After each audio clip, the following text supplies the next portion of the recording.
हरिओम हरे कृष्ण। दुनिया में प्रत्येक व्यक्ति कामयाब होना चाहता है, लेकिन कामयाबी की परिभाषा प्रत्येक व्यक्ति के लिए अलग हो सकती है। एक धर्मगुरु के लिए कामयाबी यह नहीं कि वह बहुत सारा पैसा कमा ले, बल्कि उसके लिए कामयाबी यह है कि वह अपनी अच्छी, सच्ची और अंधविश्वास से लोगों को हटाने वाली बातों को लोगों के बीच में पहुंचा सके, उनके अंदर ज्ञान का प्रकाश करके उन्हें सुख की ओर ले जा सके। वहीं एक गृहिणी के लिए कामयाबी इसमें है कि वह घर की व्यवस्थाओं को अच्छे से देख सके।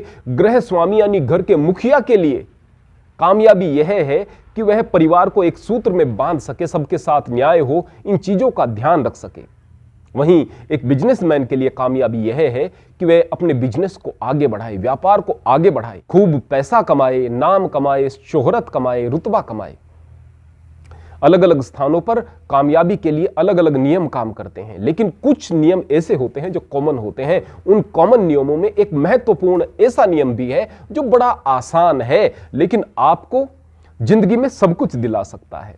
और वो महत्वपूर्ण नियम है अपने अंदर एक आदत को विकसित करना, क्योंकि इस आदत के साथ और कौन सी आदत आएंगी उस बात को भी हम आपको बताएंगे और आपको यह भी समझाएंगे कि यह कितनी महत्वपूर्ण है। वह एक आदत है दूसरों की तारीफ करने की आदत को विकसित करना। आइए अब इस बात को हम छोटी सी कहानी के माध्यम से समझने का प्रयास करते हैं। एक बार एक अतुल नाम का कच्चे माल का व्यापारी था। वह बहुत सारी कंपनियों को कच्चा माल सप्लाई करता था, अच्छा सप्लायर था वह। लेकिन वह एक पार्ट टाइम पत्रकार भी था, उसे पत्रकारिता का बड़ा शौक था। वह एक मैगजीन को भी संपादित करता था, लेकिन मुख्य तौर पर वह एक व्यापारी था।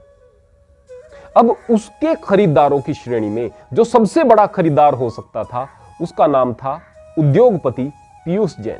वह पीयूष जैन उससे माल नहीं खरीद रहा था, कहीं और से माल खरीद रहा था। पीयूष जैन से अतुल काफी ईर्ष्या सी करता था, बगैर कारण के ही शायद। उसे ऐसा लगता था कि यह इतनी तरक्की करके गया है कि यदि यह चाहे तो मेरा सारा माल खरीद ले। लेकिन यह आदमी जीरो से ऊंचाई पर गया है, जरूर इसने भ्रष्टाचार किया होगा, देशद्रोह किया होगा। वह उसे देशद्रोही समझता था, वह उसे भ्रष्टाचारी समझता था। अनेक प्रकार की अवधारणाएं उसके बारे में मन में बनाई हुई थी। इसके बाद होता यह है कि पीयूष जैन अतुल के मुख्य गोदाम के बराबर में ही, बिल्कुल बराबर में ही एक बड़ी कंपनी को स्थापित कर देता है। वहां पर भी उसके कच्चे माल की आवश्यकता थी, लेकिन वह वहां से नहीं खरीदता, वह कहीं और से ही खरीद रहा था, जबकि उसे 100 किलोमीटर दूरी से उस कच्चे माल को मंगाना पड़ता था। अब अतुल उससे और ज्यादा चिढ़ने लग गया। अब वह सोचता था कि यह जानबूझकर साजिशन मुझसे माल नहीं खरीद रहा ताकि मेरी साख खराब हो, और ऐसा ही हुआ।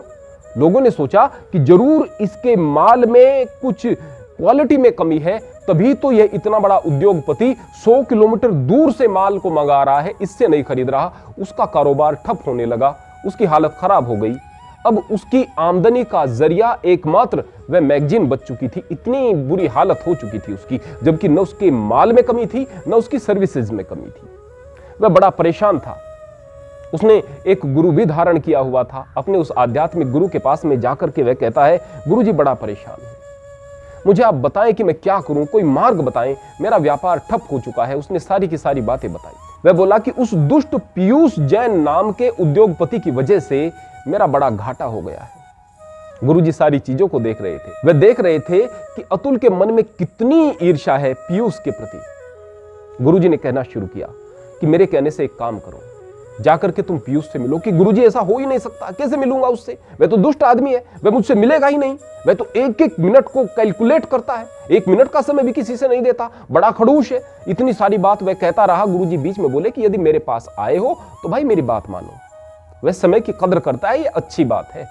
जाकर के उससे एक बार मिलो और मिलकर के उससे कहो कि मैं तुम्हारा इंटरव्यू लेने के लिए आया हूं, एक पत्रकार होने की हैसियत से मैं चाहता हूं कि आपका इंटरव्यू मेरी मैगजीन में छपे।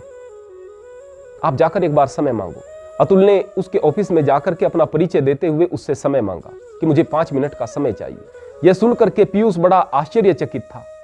वह सोच रहा था कि यह आदमी, मैं सुनता हूं कि मेरी बड़ी बुराई करता है, आज मुझसे मिलने के लिए आया है। उसने उत्सुकतावश उसे 5 मिनट का समय दे दिया और बुलाकर कहा कि मेरे पास तुम्हें देने के लिए केवल 5 मिनट है, इसलिए अपनी बात कहना शुरू कर दो। 5 मिनट खत्म हो जाएंगी तो उससे ज्यादा मैं बात नहीं कर सकता। अतुल ने अपने गुरु की आज्ञा मानते हुए कहना शुरू किया कि आप बड़े अच्छे व्यक्ति हो, आप वास्तव में देश की जीडीपी में सहायक हो रहे हो, बड़ा टैक्स देते हो, गरीबों का ख्याल रखते हो, गरीबी से आप ऊंचाई तक गए हो, बड़ी तरक्की की है, मेहनत से तरक्की की है। आपकी इस जीवन की यात्रा को, आपकी इस सफलता की यात्रा को मैं अपनी मैगजीन में प्रकाशित करना चाहता हूं। इसके लिए मुझे आपका इंटरव्यू लेना है, इसीलिए मैं आपके पास में आया था। अब तारीफ तो हर व्यक्ति को पसंद होती है। उस पर पीयूष ने कहा कि तुम बड़े प्यारे व्यक्ति हो, मैं तो निहायत ही गलत आदमी आपको सोच रहा था, ये मेरी गलती थी। लोग ऐसे ही आपके बारे में मेरे कान भरा करते थे, ये लोग बड़े दुष्ट हैं, वास्तव में तुम तो बड़े प्यारे व्यक्ति हो। सबसे पहले तो मैं आपको दो बात बताना चाहता हूं। पहली तो यह है कि मैं अपनी कंपनी के लिए जो कच्चा माल ले रहा था, वहां पर 3 साल का एग्रीमेंट था, अब केवल कुछ महीने शेष रह गए हैं। उसके आगे का जो कच्चा माल है वो मैं आपसे लेना शुरू करूंगा, इस ऑर्डर को आप ले लीजिएगा। दूसरा यह है कि शाम का डिनर हम एक साथ बैठ करके करते हैं।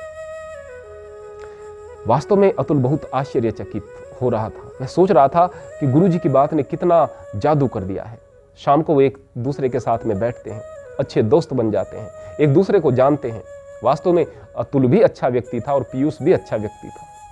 अतुल का कितना बड़ा लाभ हो गया, एक उद्योगपति के साथ में मित्रता हुई और उसके व्यापार को इतना बड़ा मुनाफा हो गया कि न अब ट्रांसपोर्ट की चिंता, न अब बहुत सारे ग्राहक पकड़ने की कोई चिक, अब तो बस उसका कच्चा माल उसके पास जाता रहेगा।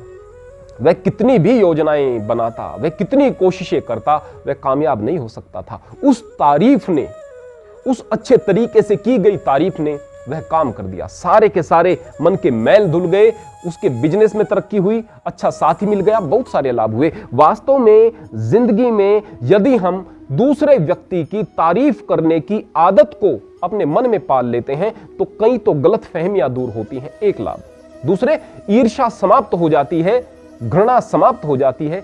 दूसरा लाभ, हमारा आत्मबल बढ़ता है। तीसरा लाभ, हमारा सम्मान बढ़ता है।